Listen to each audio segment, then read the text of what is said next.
ओम सूर्यदेवाय नमः। बंधुगण आपण मानकु आम चैनल ओडिया प्रेरणा को स्वागत जनाउछु।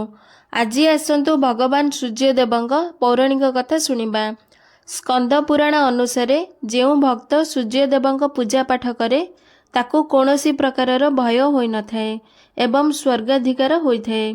सूर्यदेवंक कृपारु घरे सुख समृद्धि पुत्र पुत्री एवं घरर सदस्यंकर शरीर सबुदिन पई आरोग्य रही थाए। आसंतु भगवान सूर्यदेवंक पावन पौराणिक कथा सुनिबा। प्राचीन काल एक गाँव रे जड़े ब्राह्मण रहुथिला। से भगवान सूर्यदेवतांकर बड़ भक्त थिला। से प्रतिदिन सूर्योदय पूर्वरु उठी स्नान करी सूर्य भगवानक कहानी पढ़ी सुनाउथिला। पूजा सारी अर्घ्य मध्य देउथिला। एही सबुरे ताको अनेक समय लागि जाउथिला। सेथिपई से एते काम मध्य करि पारु नथिला। एही कारणरू तार पत्नी ताको बहुत गाली गुलज करुथिला एवं साही पड़िशा लोक मध्य ताको अलसुआ कहूथिले। दिने ए सब कारणरू ब्राह्मण बजाररू पूजा सामग्री किणी जंगल को चलीगला। सेठी एक सुकिला नदी कूଳରେ सुकिला अस्वस्थ गछ थिबार देखिला। सेही गछ मूले बसी ब्राह्मण सूर्य देवतांक कहानी पढ़िबाकू लागिला एवं सूर्य देवतांक पूजा करिबाकू लागिला। सेही सुखिला नदीर गोटिए जगारे अल्प टिके पानी थिला। ब्राह्मण सेही पानी को नहीं सूर्य देवता को समर्पण कला। जेमिति ही ब्राह्मण द्वारा चढ़ा जाइथिबा जल नदी एवं अस्वस्थ गछ मूले पड़िछि। नदी निर्मल जल रे भरी जाए एवं अस्वस्थ गछ कलिया पत्र रे सबुज हो जाए। सेही समय रे सूर्य भगवान नदी कूल रे प्रकट होई कुहंती, हे ब्राह्मण केउ बर मागुछु मागे। ब्राह्मण यह सुनी चिंता कला, एही स्वर केउ भूत प्रेतर तो नुहे। यह भावी से सेठारु दौड़ी पलाई जाए एवं घर को जाई घटिथिबा समस्त कथा स्त्री आगरे कुहे। सेही समय रे ब्राह्मणर स्त्री बुझी जाए जे सूर्य भगवान तार स्वामी को दर्शन देइछंती। ब्राह्मणर स्त्री ब्राह्मण को बुझाई कुहे, सूर्यदेव तुम उपरे प्रसन्न होई तुमको वरदान देबाको चाहुछंती। सेथिपई से प्रकट होई तुमको किछि वर मागिबाको कहिले।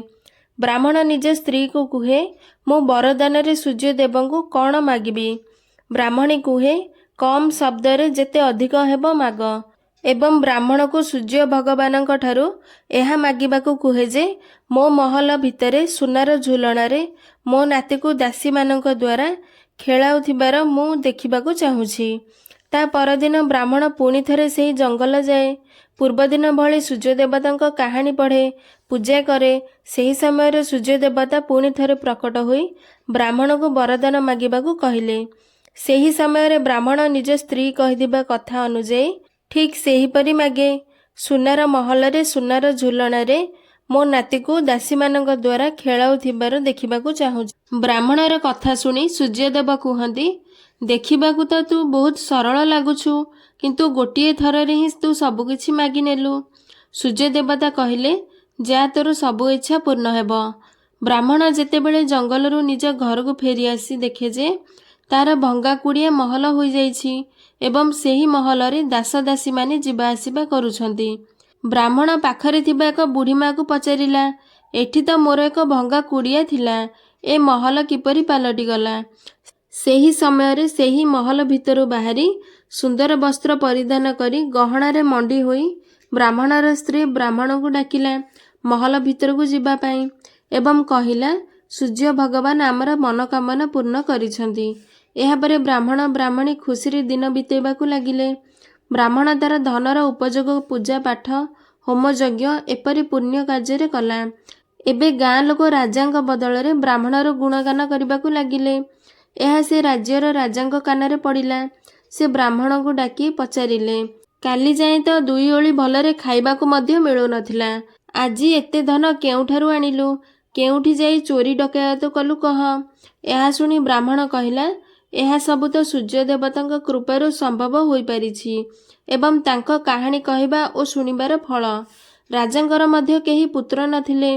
ब्राह्मणर कथा सुनी से मध्य सूर्य देवतांक पूजा करिबा आरंभ कले एवं सूर्य भगवानक व्रत कथा सुनिबाकू लागिले।